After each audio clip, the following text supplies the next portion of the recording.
അല്ല ഈ തെരഞ്ഞെടുപ്പ് തുടങ്ങിയ അന്ന് മുതൽ എല്ലാവരും ഭീഷണിപ്പെടുത്തുകയാണ്.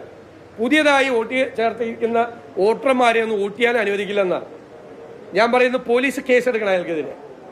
ഫ്രീ ആൻഡ് ഫെയർ ഇലക്ഷൻ നടക്കേണ്ട സമയത്ത് വോട്ട് ചെയ്യാൻ വരുന്ന വോട്ടർമാരെ തടയും എന്നൊരു പാർട്ടി ജില്ലാ സെക്രട്ടറി പറഞ്ഞാൽ അല്ല അറസ്റ്റ് ചെയ്ത് ജയിലിലാക്കണം.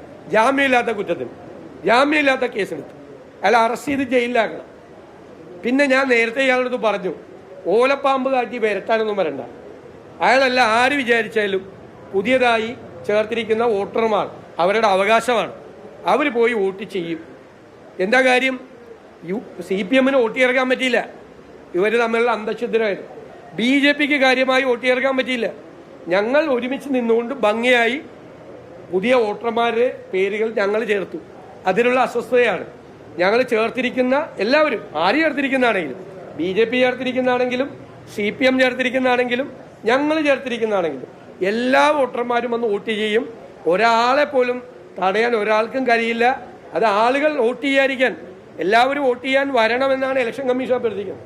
ഞങ്ങൾ ഇലക്ഷൻ കമ്മീഷന് പരാതി കൊടുക്കുകയാണ് ഈ CPM ജില്ലാ സെക്രട്ടറിയെ കുറിച്ച്. അയാൾ ജാമ്യമില്ലാത്ത കേസെടുത്ത് അയാൾ അറസ്റ്റ് ചെയ്ത് ഈ ഇലക്ഷന് മുമ്പ് ജയിലിലാക്കണം. കാരണം വോട്ട് ചെയ്യാൻ വോട്ടർമാരെ അനുവദിക്കില്ല എന്ന പ്രഖ്യാപനമാണ് അയാൾ നടത്തിയിരിക്കുന്നത്. അത് ഇലക്ഷൻ നിയമങ്ങൾക്ക് പൂർണ്ണമായി എതിരായിട്ടുള്ള ഒരു നിലപാടാണ്.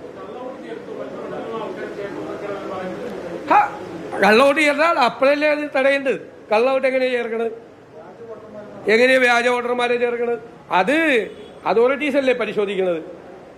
ഇവരുടെ ഉദ്യോഗസ്ഥന്മാരായിരുന്നു മുഴുവൻ എല്ലാ സ്ഥലത്തും, താലൂക്കിലും ജില്ലയിലും ഉള്ള ഇലക്ഷൻ മുഴുവൻ CPM-ന്റെ NGO യൂണിയന്റെ ആളുകളും ഗസറ്റഡ് ഓഫീസേഴ്സ് അസോസിയേഷന്റെ ആളുകളുമായിരുന്നു മുഴുവൻ വെച്ചിരുന്നത്.